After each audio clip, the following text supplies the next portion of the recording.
कषाय करना ऐसा है जैसे जल का बिलोना,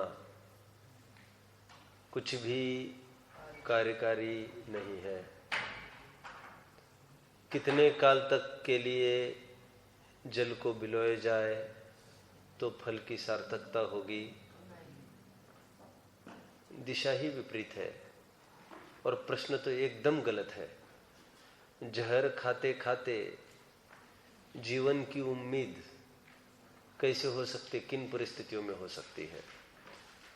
कठिन नहीं, असंभव है।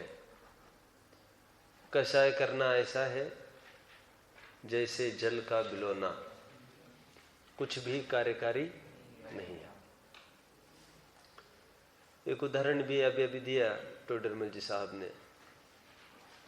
कोई गाड़ी चल रही है, बच्चा उसको धक्का दे रहा है और वो ऐसा मानता है गाड़ी को मैं चलाता हूं। ठीक है, कह रहे भ्रम है बहुत बड़ा। गाड़ी अपनी स्वयं की ताकत से चलती है। बच्चे ने मात्र हाथ रखा है, इतने मात्र से उसको कर्तृत्व का भार लेना हो तो भले ही लेवे, उसके चलाने से गाड़ी नहीं चलती है। सरल है, इतना तो हमको रुच जाता है। अभी थोड़े आगे की बात, लेकिन ड्राइवर तो चलाता ही है ना। बच्चे ने तो हाथ ही रखा है, लेकिन ड्राइवर ने तो सब कुछ किया है ना। स्टार्टर दबाने से लेकर उस स्टीयरिंग हिलाने आदि आदि का जितना भी करता है, ड्राइवर तो चला ही रहा है। नहीं, स्वयं चलती हुई वस्तु में वो बहिरंग निमित्त माना है। जितनी भी जगत में वस्तुएं हलन चलन कर रही है, क्या उन सबका कर्ता सजीव ही पदार्थ है?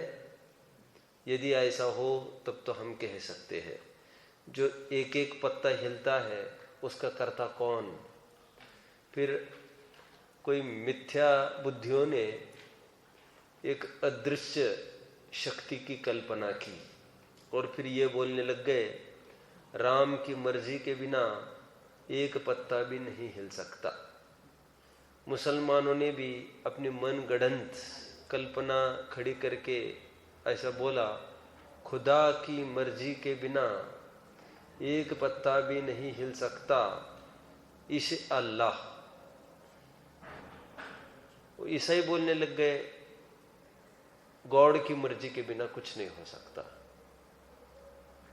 सबने अपनी संकल्पना में किसी न किसी जीव को कर्ता के रूप में स्थापित किया है और वस्तु ये कहती है मेरा काम मुझे करने के लिए किसी बाह्य स्वामी की आवश्यकता नहीं है। ठीक है, वस्तु इतनी स्वतंत्र होते हुए भी न जाने यह जीव क्यों बाहर के वस्तु का परिणमन करने का विकल्प करके व्यग्र हो रहा है, परतंत्र हो रहा है। ऐसा खेदवाचक प्रश्न अमृतचंद्र स्वामी जी ने तत्व प्रदीपिका की 16वीं गाथा की टीका में किया। प्रवचन सार क्या कहा? इस जीव की परद्रव्य के साथ षटकारकीय असंबद्धता होने पर भी न जाने यह जीव क्यों परद्रव्य में व्यग्र हो रहा है, परतंत्र हो रहा है। इसलिए गुरुदेव का जो कथन था पेट्रोल से गाड़ी नहीं चलती है, विरोधकों ने बहुत उसको उछाला था। हैं, कैसी बात करता है ये आदमी? पेट्रोल से गाड़ी नहीं चलती? ऐसे कैसे नहीं चलती पेट्रोल से? तो बिना पेट्रोल के चला के दिखाओ। फिर हम ये कह रहे पेट्रोल से नहीं चलती ना। जितनी भी गाड़ियां आज चल रही है उससे ज्यादा गाड़ियां आज खड़ी है और खड़ी है और सबकी टंकियां जाकर चेक करो, सबकी सब टंकियां भरी है और फिर भी गाड़ी खड़ी है।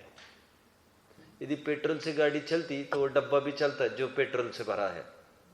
पेट्रोल से गाड़ी नहीं चलती, गाड़ी अपनी स्वयं की योग्यता से चलती है। एक एक पुर्जा स्वतंत्र है उसका, समझ रहे? क्रियावती शक्ति से युक्त है। मैंने अभी उदाहरण दिया ना, एक पेड़ भी सूर्य की रोशनी के लिए अपने आप डाइवर्ट होकर दिशा निकाल लेता है। हमें कुछ नहीं करना है। पुद्गल का एक एक परिणमन, परमाणु, कैसे बादल होते, कैसे पानी बरसता है, कहाँ से मानसून निकलना है और यहाँ पर कब बरसना है, सब सेटेड है। वो सूरज उगते उगते 4 घंटे में कहाँ आना है, सब सेटेड है। कोई मानवीय व्यवस्था ये काम कभी नहीं कर सकती, टू द पॉइंट कभी नहीं कर सकती। वो चूकेगा और चूकेगा ही। ये तो बहुत अच्छा है, ये तो सहज प्राकृतिक व्यवस्था है। आज तक ऐसा कभी नहीं हुआ कि शीत ऋतु जाने के बाद बरसात चालू हुई हो, कभी नहीं। ये एक नेचर का एक रूल है। रात के बाद ऐसा कभी नहीं हुआ हो कि गलती से फिर रात ही आ गई हो। ये प्राकृतिक व्यवस्था है, ये स्वयंभू है, स्वयं चलित है। कोई मानवीय ताकत ने इसको नहीं बनाया है। समझ में आया? There is no supreme power who has created this world. ठीक है? और इफ यू तुम ऐसा मानते हो कि कोई सुप्रीम पावर है that has created the world, then you will have to accept the supreme power is nothing but the thing itself. वो वस्तु स्वयं ही ईश्वर है। समझ में आया? फिर से बारंबार दोहराने लायक है। जैसे हम मालाएं फेरते हैं, नमोकार मंत्र बोलते हैं 108 दफे, ये 1000 दफे फेरने जैसा है। कषाय करना ऐसा है जैसे जल का बिलोना, और कुछ भी कार्यकारी नहीं है। ठीक है? हमारे सिर पटकने से हमारा सिर तो फूट सकता है, पत्थर में कोई चेंज नहीं आ सकती। पत्थर मतलब पर वस्तु का परिणमन, और हमारा सिर मतलब हमारी बुद्धि, कर्तृत्व बुद्धि से पर वस्तु का परिणमन चाहे सो संभव नहीं है। ठीक है? शराबी था और शराबी ने जाते जाते खूब पिया था, स्वयं को ही नहीं संभाल पा रहा था और जाकर टकराया पेड़ से, खंबे से। ए खंबे, हट जा रे, कौन है? हटता है कि सुनो, हटता है कि नहीं? ऐसा बोला, वो गुस्सा करने लग गया शराबी। ध्यान से सुनना, ये शराबी दूसरा कोई नहीं है। हमारी दुर्दशा, हम जैसे दूसरे शराबियों पर हंसते हैं, कल्पना भी कितनी हास्यास्पद है। और उसने क्या किया? उसने हटता नहीं तो 1 लात दूंगा फिर तुम्हें। इतनी जोर से लात दी, हट गए, आ गए ठिकाने लातों के भूत। बातों से नहीं मानते। क्या हुआ था? वो इतनी जोर से लात मारी थी उसने कि वो स्वयं घूम गया था और वो ये समझने लग गया था वो पेड़ हट गया, अभी आ गए ठिकाने। हमको मोह की नशा ऐसी चढ़ी है, तुम मेरी बात मानते हो कि नहीं मानते हो? और मोह के नशे में हम कुछ अपनी कल्पना खड़ी करके ऐसा मान लेते हैं, चलो चलो ठीक चल रहा है, सब ठीक चल रहा है, और फिर नए विकल्प की पूर्ति में फिर जुट जाते हैं। यह अनादिकाल से ऐसा ही प्रवाहक्रम चलता आ रहा है। समझ में आ गया? अनादि ऐसे ही संकल्प विकल्प में उलझता है। क्या है वो? कुछ लाइन नहीं ख्याल में आ रही। संकल्प नहीं, वो तो बात ही नहीं, आप नहीं बोल सकेंगे उसको, वो तो आप पढ़ते भी नहीं हो कभी ना। यहाँ पर कुछ है, वो मुझे ख्याल में आएगा तो मैं बताऊंगा ना। गोरख धंधे की एक कड़ी को हाथ लगावे, सुलझाना मुश्किल फिर उलझता स्वयं ही जावे। एक है ऐसा। ठीक है? गोरख धंधे की एक कड़ी को हाथ लगावे, उलझाना सुलझाना मुश्किल उलझता चक्र ही जावे।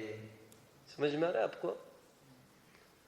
निरंतर वो चक्र, और जितना आप उसको, होता है ना अपने आप रखी हुई रस्सी दोरा होता है, वो एकदम अपने आप वो फंस जाता है, फिर निकलना मुश्किल हो जाता है। अब जितना निकलने का प्रयास करो तो कुछ ख्याल में नहीं था, ऐसा लगता है टुकड़े कर दो अब इसके, ये रस्सियों के। होता है ना, बहुत बार ऐसा होता है, अपने आप ऐसा उलझता जाता है। इष्ट अनिष्ट की मिथ्या कल्पना का प्रकरण चलना है। हाँ बोलो। हाँ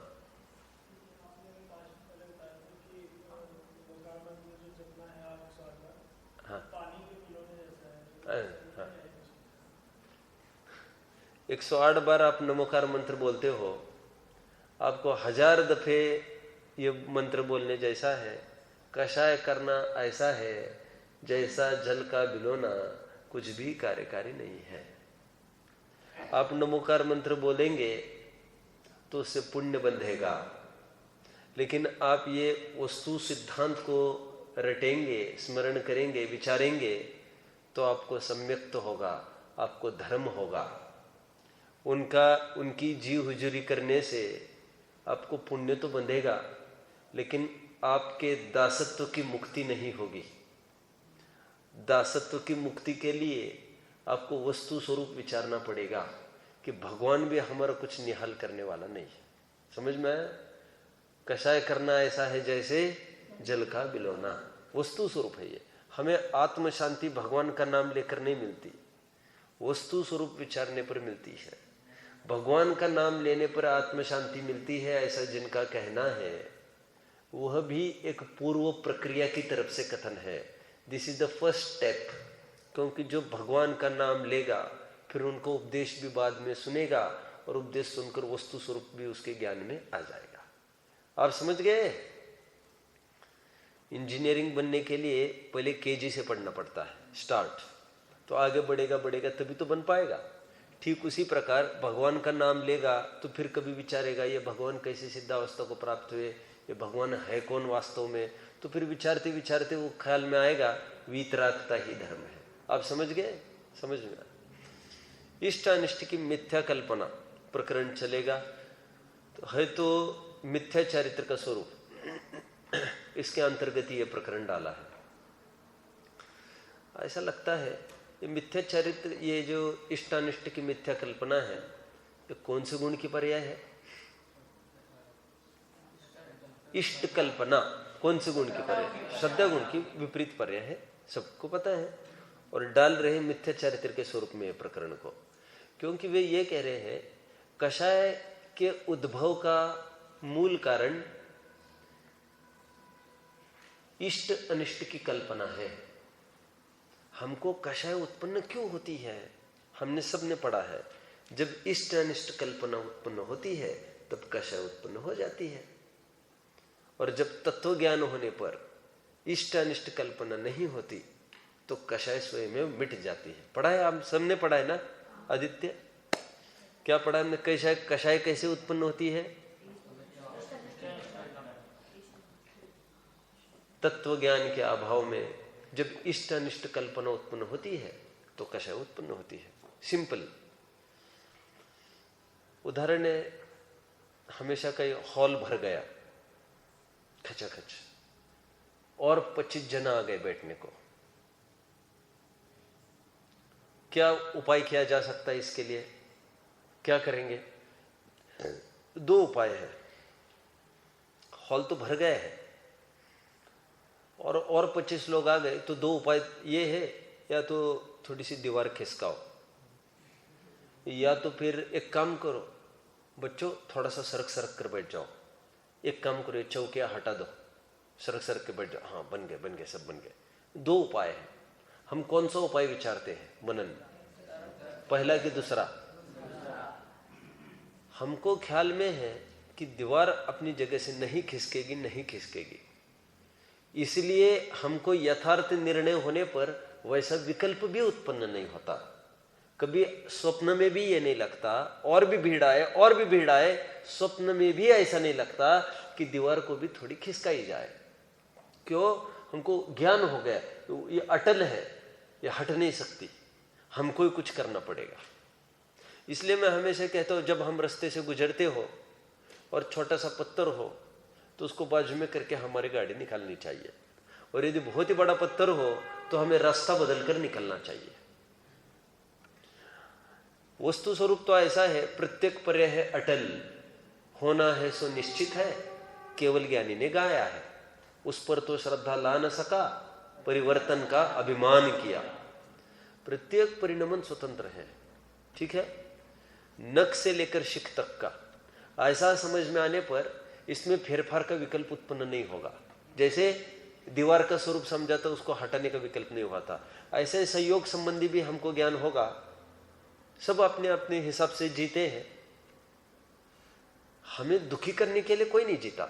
ये बात दूसरी है, हम दुखी हो रहे हैं। समझ में आ रहा है मनन? मैंने कल उदाहरण दिया था ना, जोशी सर ने तो कहा था, बेटा मेरा तो कुछ नहीं बिगड़ेगा, मेरा आगे पीछे कोई नहीं है, मेरा माँ बाप के तो होने की सवाल ही नहीं, संतान भी नहीं है, और एक पत्नी है उसको पेंशन मिलती है, मेरे पीछे रोने वाला कोई नहीं है। तो तेरी सोचना। आप समझ रहे हैं मुझे क्या कहना है? इसलिए कषाय का मूल कारण इष्ट अनिष्ट की कल्पना है, इसलिए इष्ट अनिष्ट कल्पना पर ही प्रकाश डाला जा रहा है। 2 लाइन्स पढ़ो मनन।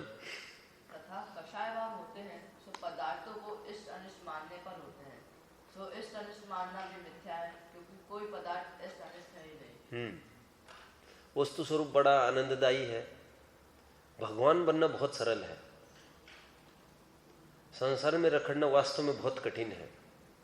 क्योंकि हाथ कंगन को आरसी क्यों? मैं हमेशा इसलिए कहता हूं, ये फिल्म थिएटर है, ऐसा जानो। जानो, मैं कहूं ये कत्तल खाना है, जानो जानो, तो कहेंगे कैसे जाने जब है ही नहीं। इसको अन्यथा जानना कितना कठिन है। वस्तु को झोंकाते जानना सरल है कि अन्यथा जानना सरल है? सरल क्या है? मैं ये कह रहा हूं, आप वस्तु के समीप जाकर देखो, हमें हमारा कर्तृत्व कुछ भी नहीं दिखेगा, निर्भरता आ जाएगी। लेकिन बात है वस्तु के समीप तो जाकर देखो, भगवान बनना बहुत सरल है, ठीक है। वस्तु कोई इष्ट अनिष्ट है नहीं। मिथ्या कल्पना ने हमें किसी वस्तु को इष्ट और किसी वस्तु को अनिष्ट ऐसा क्लासिफिकेशन करा दिया है। किसने? ये मिथ्या बुद्धियों ने कराया है। Impossible is the word in foolish dictionary, ये आपने शब्द सुना होगा बर्नार्ड शॉ का। Impossible is the word in foolish dictionary, मतलब असंभव यह शब्द मूर्खों के शब्दकोश में रहता है, और जो बलवान और शूरवीर होते हैं उनकी डिक्शनरी में असंभव यह शब्द नहीं होता। Because impossible word itself tells कि आई एम पॉसिबल। असंभव कुछ नहीं होता जगत में। मुझे तो क्या कहना था जिसके पीछे बात आ गई।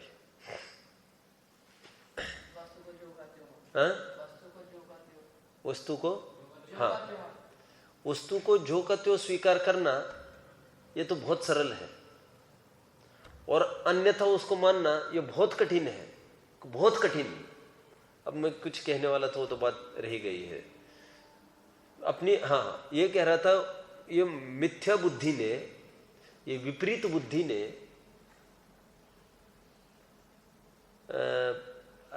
इष्ट और अनिष्ट ऐसे 2 भेद किए हैं। इसलिए मैंने कहा ना, impossible is the word in foolish dictionary. उसी प्रकार इष्ट एंड अनिष्ट, good and bad are the 2 words in मिथ्या दृष्टिज डिक्शनरी। ये सम्यक दृष्टि के डिक्शनरी में ये शब्द नहीं मिल सकते। कौन से? अच्छा और बुरा कभी नहीं मिल सकते। ना किसी से दोस्ती, ना किसी से बैर। मैंने बोला ना कल परसों, क्या बोला लाइन? बोलो। बीच खड़ा चौर, क्या है? बोलो लाइन पूरी। मैंने बोली थी ना यहां पर कबीरा की। बीच, बोलो बोलो।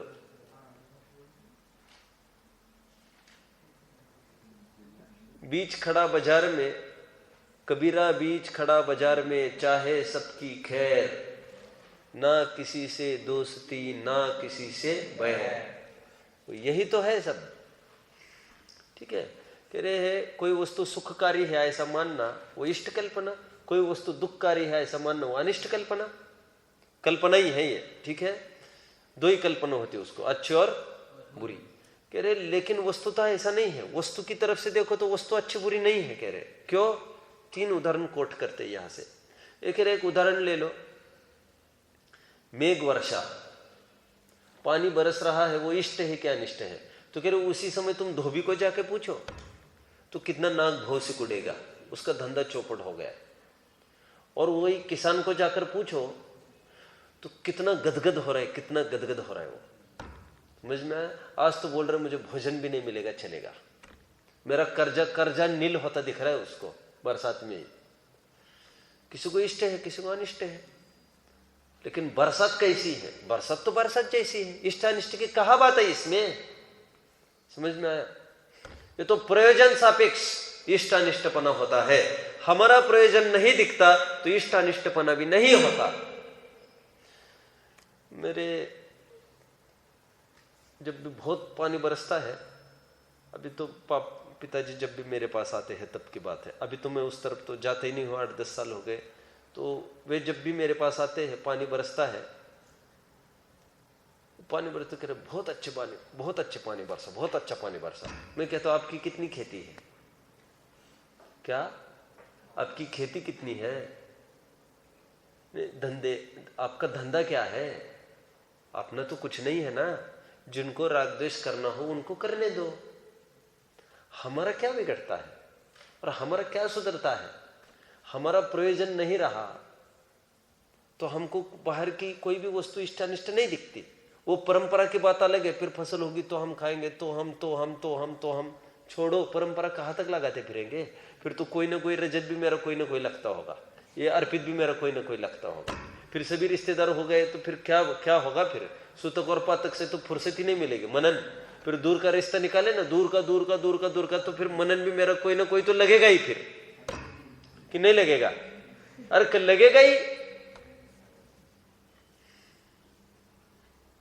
कहां तक चलना है पीछे? और वो भी जुड़ने के लिए। तो कह रहे मेघ वर्षा का एक उदाहरण ले, दूसरा उदाहरण लेते।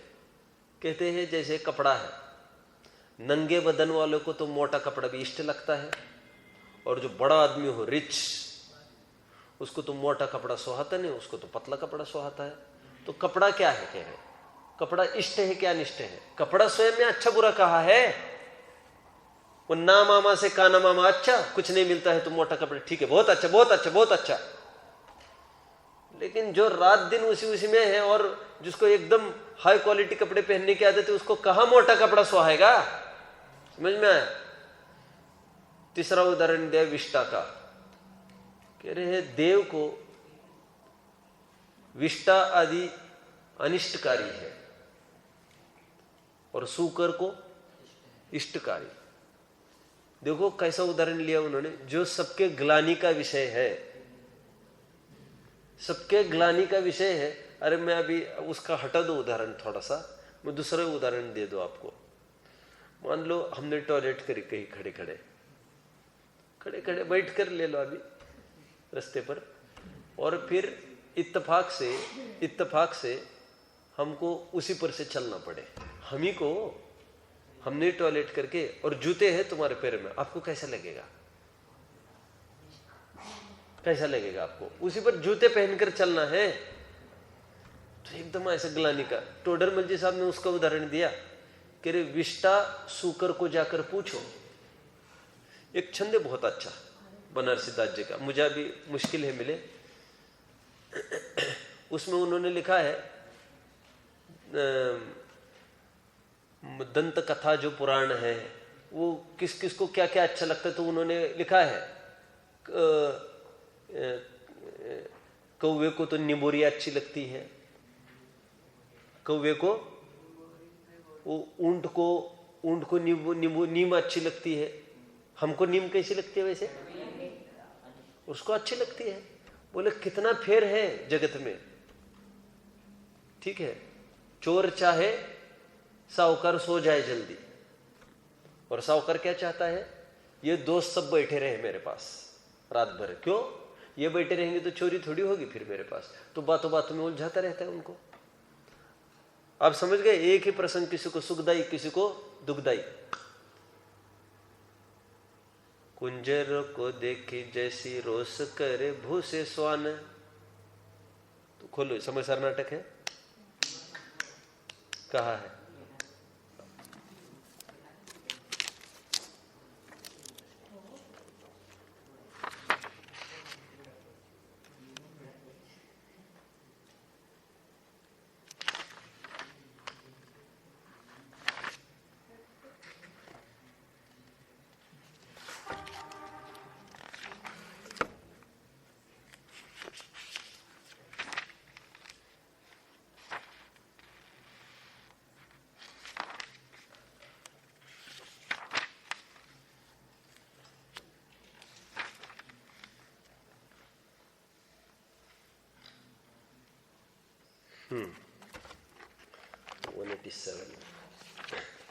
देखो कैसा छंद लिखा है बनारसी दास जी ने। कुंजर को देखी जैसी रोष करे भूसे सौन रोष करे निर्धन विलोकी धनवंत को रैन के जगैया को विलोकी चोर रोष करे। मिथ्यामति रोष करे सुनत सिद्धंत को हंस को विलोकी जैसी काग मन रोष करे। अभिमानी रोष करे देखत महंत को सुकवि को देखी जो कुकवि मन रोष करे। त्यो ही दुर्जन रोष करे देखी संत को। बहुत सारे हैं, अब तुम मुझे जो चाहिए उसमें इसमें कहाँ मिलेगा क्या मालूम।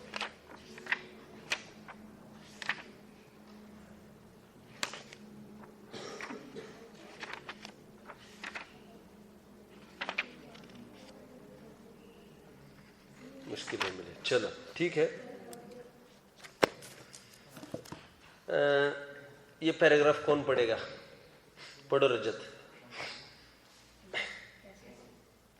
हाँ पढ़िए।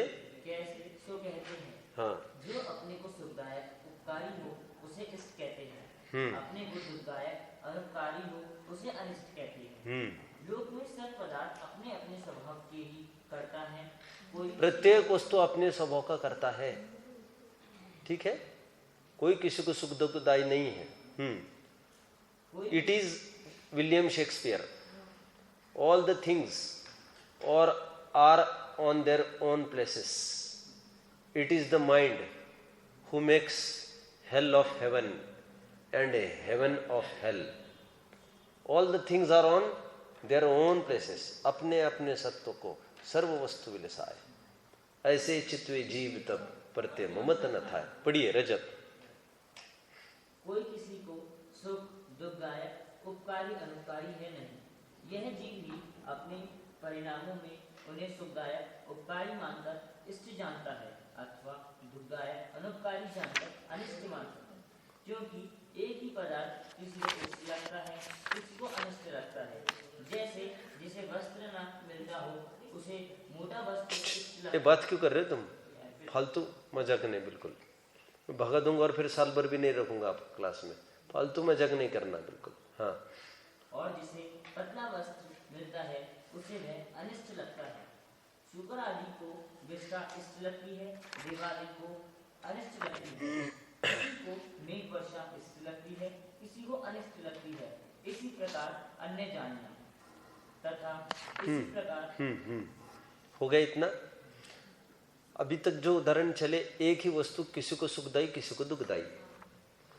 अभी दो जीव लिए थे और वस्तु एक ही थी। अभी एक ही जीव को कभी कोई वस्तु इष्ट दिखती है और वही वस्तु उसको अन्य काल में अनिष्ट दिखती है। इसके तीन उदाहरण फिर सामने दे रहे हैं। जैसे शरीर है, वैसे कोई हमको पूछे, कोई बोले तुम्हारा हाथ दे दो, कितने में देना है? तो कितना दे सकते हैं? वैसे हम क्या है हमारा, कितने कीमत कितनी होगी? कोई कीमत नहीं हो सकती उसकी। और सुनिए, और बात भी करेंगे ना तो अपन कहेंगे मुंह संभाल के बोलो। और प्रसंग पड़े गैंग्रीन हो जाए, मैंने उदाहरण दिया तो 7-8 दिन पहले, तो गैंग्रीन हो गया, इन्फेक्शन हो गया और डॉक्टर ये कहे अभी मुझे फुर्सत नहीं है नंबर बहुत लगे हैं, तो वो 20-20, 25-25 हजार ज्यादा देकर तो कुछ भी करो मेरा नंबर लगा लो जल्दी, इन्फेक्शन बढ़ेगा, और लाखों रुपए दे देकर हाथ तोड़वा के आ जाता है। जो शरीर अपने को कभी इष्ट लगता था आज एकदम अनिष्ट लगने लग गया है। होता है ना ऐसा? ठीक है, बात एक। दूसरी बात कह रहे हैं, पुत्र आदि कभी हमको इष्ट लगते हैं और कभी हमको अनिष्ट लगने लगते हैं। पहले अच्छा लगा, 40 साल तक हमारी उम्र के हमने उनको पाला पोसा बड़ा किया, अब उनकी शादी हुई, अब एकदम विपरीत लगने लग गए, वे अनिष्ट दिखने लग गए, कुछ सुनता नहीं, कुछ करता नहीं। तो पहले इष्ट दिखते थे, अभी दूसरा उदाहरण दिया। और तीसरा उदाहरण वे देते हैं कि देखो अब ये कैसा उदाहरण दिया उन्होंने, गाली सुनना वैसे किसी को अच्छा लगता है, लेकिन इन्होंने उदाहरण दिया ससुराल में उसको सुनना उसको बहुत अच्छा लगता है, इष्ट लगता है। वैसे गाली अनिष्ट मानता है गाली सुनना, लेकिन ससुराल में गाली सुनने को अच्छा मानता है। ये क्यों बोला होगा ऐसा? उदाहरण समझना थोड़ा कठिन है। शादी ब्याह में ऐसी रस्म होती है कि उसमें ससुराल पक्ष में बुला के वे जमाई को बहुत गालियां देते हैं। हाँ, तो और यदि वे गाली ना देवे जमाई को, तो जमाई एकदम रूठ जाता है और उसको लगता है कि इनको हमारे प्रति प्रेम ही नहीं है। तो फिर वो जब तक वो गाली ना देवे सामने वाले, वो उठता नहीं है वो वहां से। ठीक है, तो ये एक रस्म है। अभी जो भी कुछ होता होगा तो कह रहे गाली आदि सुनना वो इष्ट मानता है, कह रहे। ठीक है, कोई वस्तु स्वयं में इष्ट अनिष्ट नहीं होती।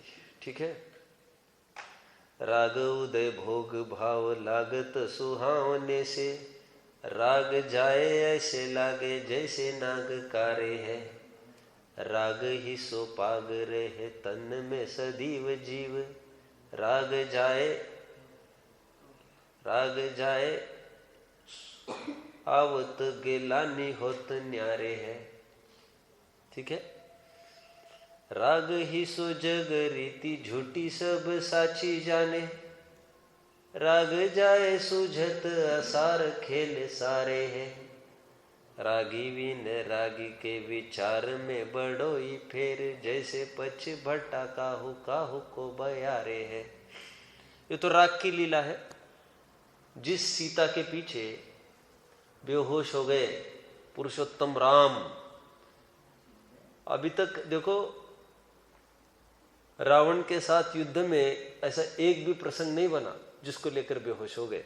दिन रात एक कर दिया, और सामान्य भूमि गोचरी ने विद्याधरों को भी परास्त किया। लेकिन आज वो इस घटना का मुकाबला नहीं कर पा रहा है। कौन सी? सीता का वियोग बर्दाश्त नहीं कर पाया, बेहोश हो गया। सीता के बिना मेरा जीवन कैसे होगा? सीता सीता सीता। ठीक है, वो जा रही है। अभी सीता का वहां पर वैराग्य परिणाम संपूर्ण अयोध्या नगरी लगी है। हे माता, हे माता, ये कह रहे देख लिया हमने संसार का रंग, नहीं चाहिए हमको, नहीं रचना पचना अब इसमें। दोनों के परिणाम समझ में आए। अभी रामचंद्र जी गए मुनि दीक्षा धारण करके, अब उनको जगत की कोई फिक्र नहीं है, आग लगे। और सीता देखो अभी 16वें स्वर्ग में गई थी मर के, प्रतीन्द्र के रूप में, वहां से आई। सीता के भी परिणामों की विचित्रता देखो, राम के परिणामों की विचित्रता देखो। ये वही राम है कल का, जो सीता के एक ना से सभी नगरी के सामने बेहोश होकर गिर पड़ा था ये। और 6 माह एक एक पशु को, एक एक पक्षी को, एक एक वनस्पति को, पौधे को, पेड़ को, सबको पूछता था। क्या पूछता था? आपने मेरी सीता देखी? और रोता था।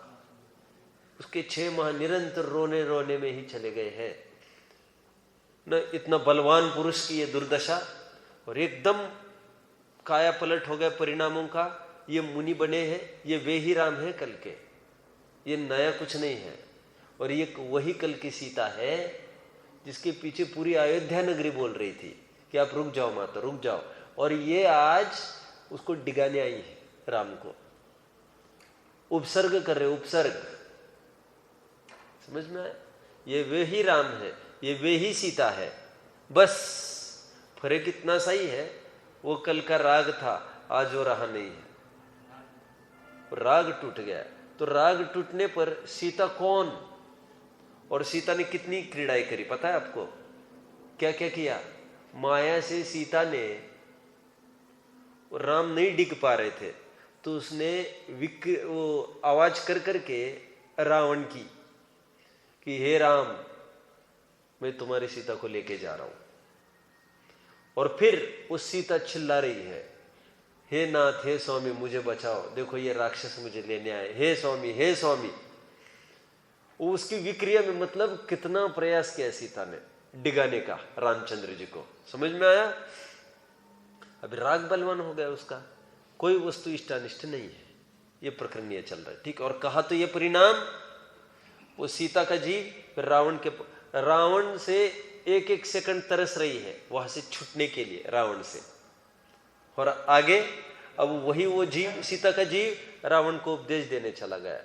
और आगे भविष्य में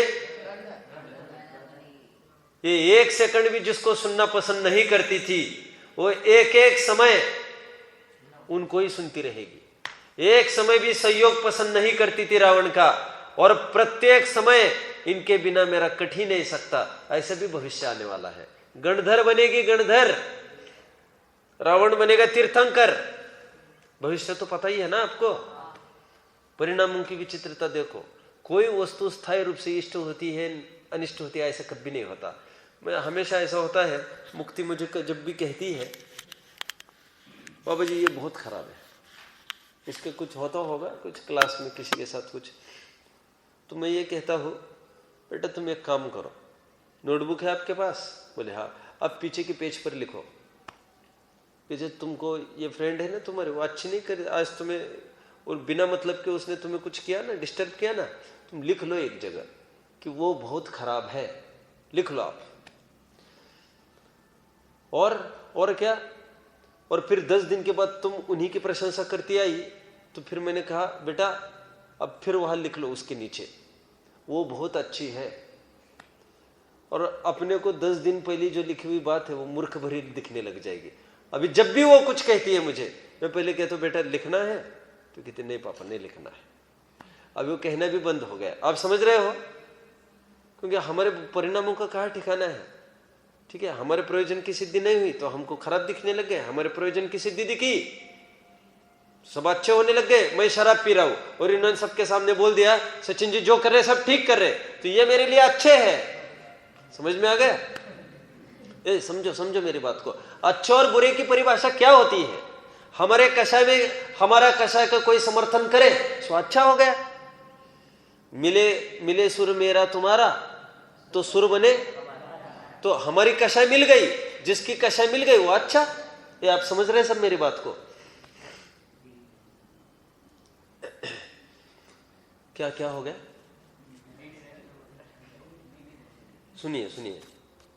तो टोडरमल जी साहब यहां पर कहते हैं कोई वस्तु इष्ट अनिष्ट होती नहीं है, और कह रहे हैं हमको इष्ट सामग्री की भी प्राप्ति होती है, वो पुण्योदय से होती है। पुण्योदय में हमको अच्छी दिखने लगती है, पापोदय से हमको वो खराब दिखने लगती है।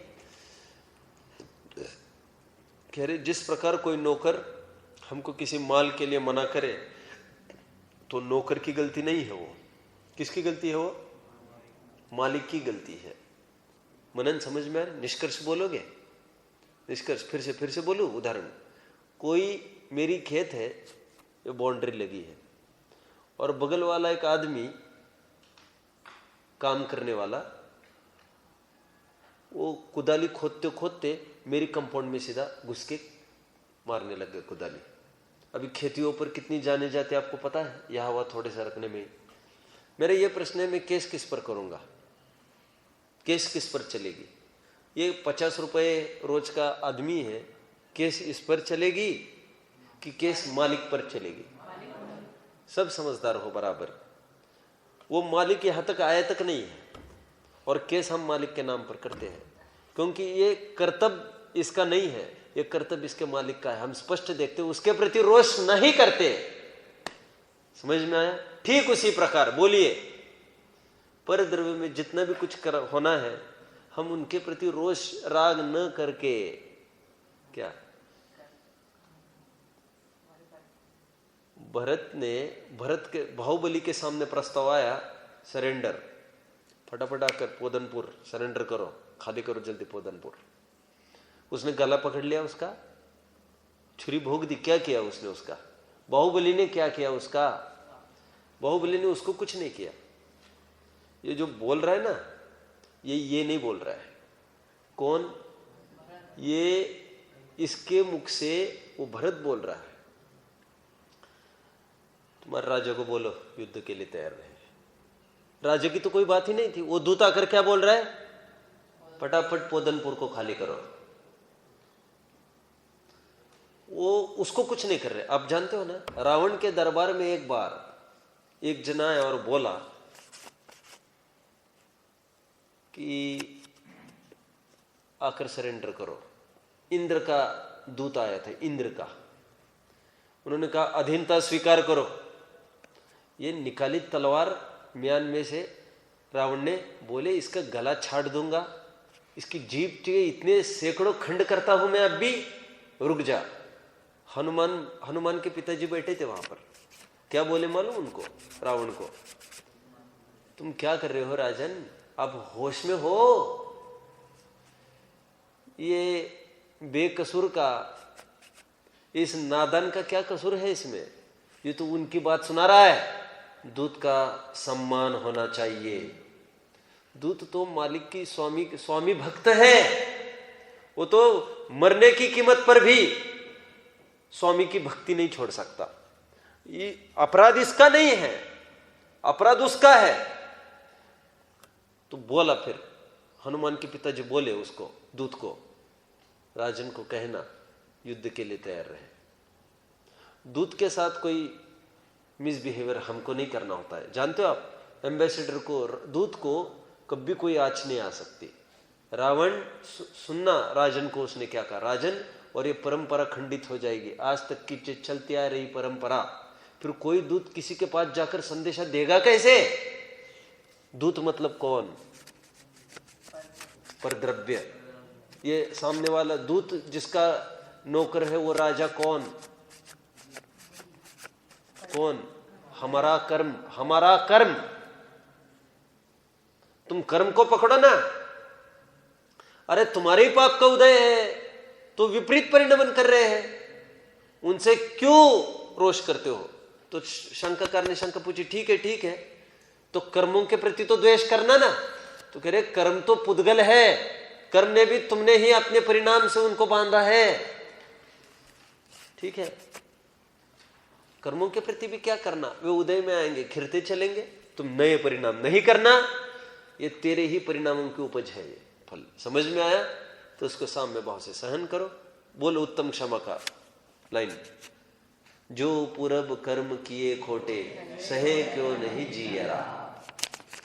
जो पूर्व में कर्म खोटे किए हैं उसको क्यों नहीं सहन करता? ये तुम्हारे क्या अपराध है? This is like a thermo. आज जो परिस्थितियां बन रही है, दीज आर लाइक थर्मोमीटर्स। क्यों? वो दिखाती है बुखार कितना है।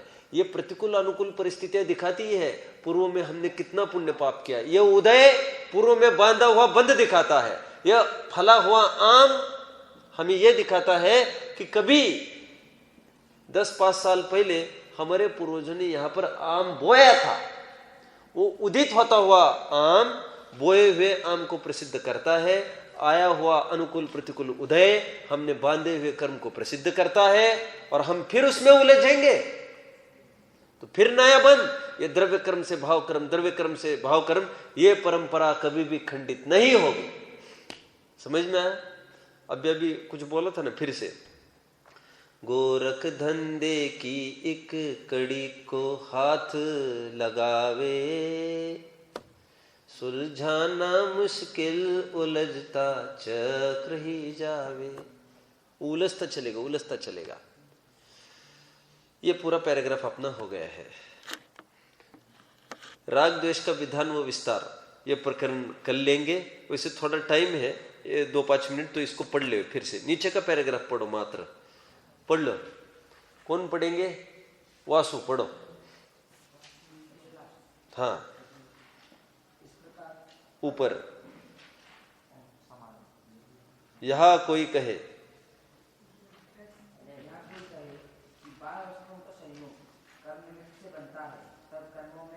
तो कर्मों में तो राग द्वेष करना, बाहर के द्रव्य में नहीं करना। तो समझ में आया? यहां पर सीधा प्रश्न यह है, लाठी को नहीं पकड़ना, तो लाठी जिसके हाथ में हो उस पर तो झपटना। अभी आप ऐसा बोल रहे थे थोड़ी देर पहले, तू कोई कुत्ता है? कहां पर बोले? तू तो शेर है। क्यों? कुत्ता क्या करता है साहब? लाठी मारने वाले को नहीं पकड़ के लाठी को इच्छा पाता है, मूर्ख। और फिर लाठी मारेगा सामने वाला, फिर लाठी के पीछे दौड़ेगा। श्वान वृत्ति छोड़ो, जिसके हाथ में लाठी है सीधा सिंह वृत्ति रखो, सीधा उस पर झपट जाओ तुम। लाठी वाठी तो उसके हाथ में नहीं रहेगी, छोड़ दो तुम। वहां पर क्या कह रहे थे टोडरमल जी? पर द्रव्यों को नहीं, हमारे कर्मों को देखो। उन्होंने हमसे कुछ नहीं लिया, उन्होंने हमको कुछ नहीं दिया। अब कैसे माँ बाप को छोड़ के जाए, कैसे दीक्षा लेवे? माँ बाप ने कुछ नहीं दिया। ये माँ बाप की उपेक्षा करने के लिए नहीं कह रहा हूं। दीक्षा का महाप्रसंग है, इसमें माँ बाप कौन है? नहीं, उन्होंने जन्मा पाला पोसा कुछ नहीं, सब अपना पुण्य था। ये समझ गए? और इन्होंने खराब किया कुछ नहीं, हमारे पाप का उदय था।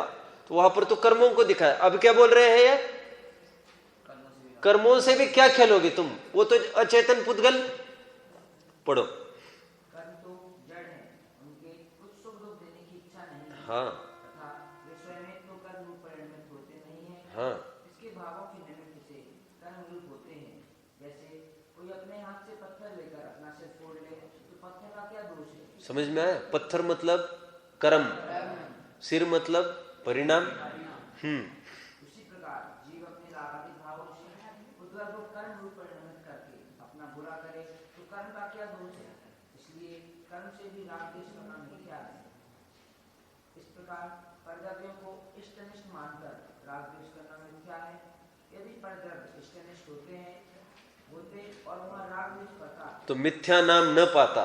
कैसे जबरदस्त समाधान किया। वे तो इष्ट अनिष्ट है नहीं, और यह इष्ट अनिष्ट मानकर राग द्वेष करता है, इसलिए इस परिणमन को मिथ्या कहा है। मिथ्या रूप जो परिणमन, उसका नाम मिथ्या चारित्र। ठीक है? देखो, ये सुनकर हमारे जीवन में कुछ नमी आनी चाहिए। नमी समझते हो आप? हमारे जो परिणाम है वो ढीले पड़ते जाने चाहिए दिन ब दिन। कोई भी बाह्य प्रसंग से हम विशेष उत्तेजित ना होवे, ऐसे हमारी सहज जीवन वृत्ति होनी चाहिए, तभी तो ये कुछ फलेगा। यहाँ का लिखा हुआ समझ में आता है। राग द्वेष का विधान वो विस्तार अच्छा प्रकरण है। संभवतया इसको कल पूरा करूंगा, और संभवतया मोह की महिमा परसों पूरा होगा। तो बाय सैटरडे हमारे ये प्रकरण पूरा होगा। तो मंडे ऑनवर्ड्स रत्नकरण शावकाचार नवीन ग्रंथ हम प्रारंभ कर सकते हैं। ओम नमः।